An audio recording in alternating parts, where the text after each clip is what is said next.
नमस्कार, स्वागत है आपका। आप देख रहे हैं प्राइम टीवी। राजस्थान सरकार में सियासी खींचतान जारी है। सचिन पायलट के खेमे के विधायक किसी भी वक्त मुख्यमंत्री अशोक गहलोत का साथ छोड़ सकते हैं। ऐसे में राजस्थान की सरकार बीच अधर में लटकी दिखाई दे रही है। सचिन पायलट खुद भी बोल चुके हैं कि अशोक गहलोत की सरकार अल्पमत में है।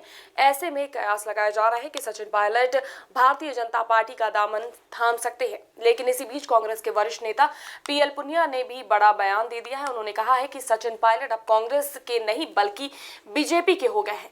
तो क्या कुछ पूरा मामला है और क्या कुछ चल रहा है सीएम आवास में, किस तरह की बैठक में क्या कुछ बातें सामने आ रही है, इसके लिए हमारे साथ इस वक्त फोन लाइन पर जुड़ चुके हैं हमारे संवाददाता शहबाज खान। तो चलिए उनसे बात करते हैं और जानते हैं पूरी जानकारी। जी शहबाज जी, इस समय जिस तरह से राजस्थान में सियासी हलचल काफी ज्यादा तेज हो गई है, वहीं सीएम आवास पर लगातार विधायकों का दौर आने का जो सिलसिला है वो भी जारी है, मीटिंग हो रही है। क्या कुछ अपडेट इस वक्त सामने आ रही है? जी कीर्ति जी, सबसे पहले तो मैं आपको बता दूं कि राजस्थान में जो सियासी घटनाक्रम कल से ही तेज हो गया था। जब सचिन पायलट का ये बयान आता है कि कांग्रेस की जो सरकार है, अशोक गहलोत की जो सरकार है राजस्थान में, वो अल्पमत में आ चुकी है। उसके बाद से राजस्थान सरकार में काफी भूचाल मचा हुआ है। बैठकों का दौर कल से ही लगातार जारी है।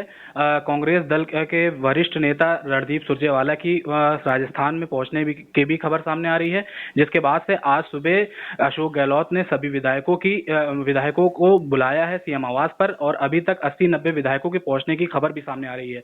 हालांकि अभी तक सचिन पायलट के पहुंचने की कोई भी ऐसी खबर सामने नहीं आई है।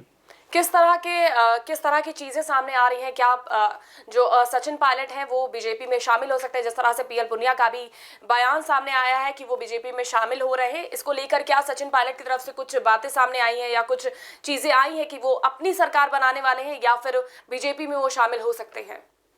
जी कीर्ति जी, सबसे पहले तो मैं एक बात और बताना चाहूंगा कि जिस तरह से सचिन पायलट और ज्योतिरादित्य सिंधिया, जिन्होंने हाल ही में अभी बीजेपी का दामन थामा है, जिसके बाद से मध्य प्रदेश में कांग्रेस की सरकार गिरी थी, तो कल सचिन पायलट और ज्योतिरादित्य सिंधिया की लगभग 40 मिनट की मीटिंग चली थी, जिसके बाद से ये कयास तेज हो गए थे कि हो सकता है कि ज्योतिरादित्य सिंधिया, सचिन पायलट एक वैसे भी बहुत पुराने दोस्त रहे हैं, दोनों में बहुत अच्छी मित्रता थी।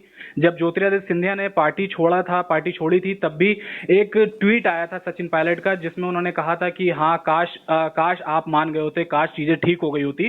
तभी से ये लगाया जा रहा था कि जिस उपेक्षा की बात कर रहे थे ज्योतिरादित्य सिंधिया ने भी उपेक्षा की बात की थी कि लगातार उनका कांग्रेस जो है उपेक्षा कर रही है, और वही चीज अब सचिन पायलट ने भी कह दी, और जिसके बाद से कल उन दोनों के बीच 40 मिनट की मीटिंग चली है। और हालांकि एक खबर ये भी सामने आ रही है कि हो सकता है सचिन पायलट जो है एक नई पार्टी का भी गठन कर सकते हैं। और पीएल पुनिया ने भी अभी एक बहुत ही बड़ा बयान दिया है, जिसमें उन्होंने ये कहा है कि सचिन पायलट अब हमारे नहीं बल्कि बीजेपी के हो गए हैं।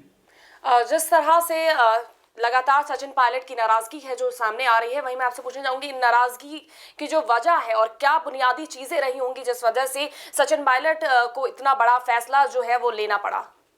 जी कीर्ति जी, जैसा कि मैं इसमें आपको बताना चाहूंगा कि जिस तरह से राजस्थान की जब सरकार बनी थी, जब राजस्थान में कांग्रेस ने अपनी सरकार बनाई थी, बहुमत से बनाई थी, 101 बहुमत होना चाहिए, 107 विधायकों के साथ कांग्रेस पूर्ण बहुमत से सरकार में आई थी, तो सचिन पायलट और सचिन पायलट के समर्थक जितने भी थे, उनका यही मानना था कि हो सकता है सचिन पायलट जो है मुख्यमंत्री बनाए जाए। लेकिन उस वक्त कांग्रेस ने अशोक गहलोत को मुख्यमंत्री चुना वरिष्ठ नेता के नाते, जिसके बाद से ही लगातार ये नाराजगी सचिन पायलट की बनी हुई थी, और वो लगातार पार्टी पे निशाना साधते आ रहे थे कि उनकी उपेक्षा की जा रही है, उनको कांग्रेस में वो तवज्जो नहीं दी जा रही जो उनको दी जानी चाहिए।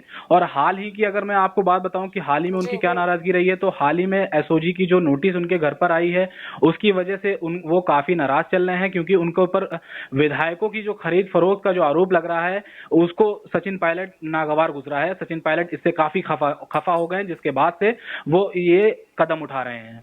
कांग्रेस का इस पर क्या कुछ आगे कदम हो सकता है? जिस तरह से 107 बहुमत के साथ कांग्रेस ने राजस्थान में अपनी सरकार बनाई, वहीं सचिन पायलट के खफा होने के बाद क्या कुछ कांग्रेस का कदम होगा और किस तरह की बैठक में किस तरह की बातें चल रही हैं, इस पे क्या कुछ अपडेट है?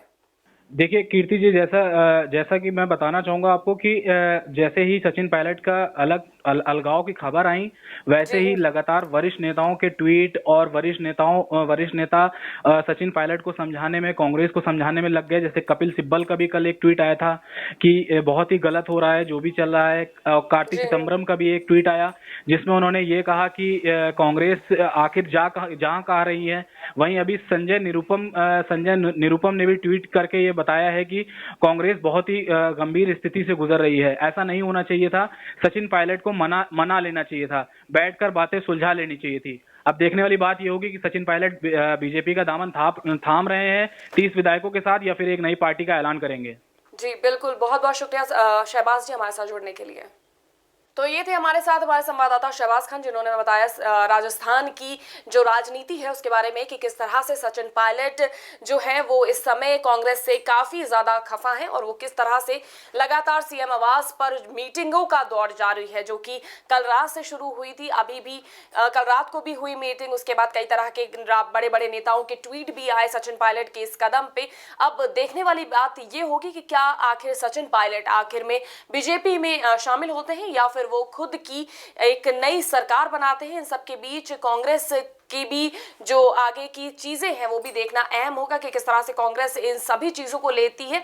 वहीं आयकर विभाग का जो लगातार आयकर और ईडी की जो लगातार छापेमारी हो रही है, इन सभी चीजों पे जो राजस्थान की सियासत है उस पर किस तरह का उबाल आता है और किस तरह से नई चीजें सामने आती है, ये भी देखने वाली बात होगी। फिलहाल के लिए बस इतना ही। हम फिर हाजिर होंगे देश और दुनिया की तमाम खास खबरों के लिए। तब तक के लिए आप बने रहिए प्राइम टीवी के साथ।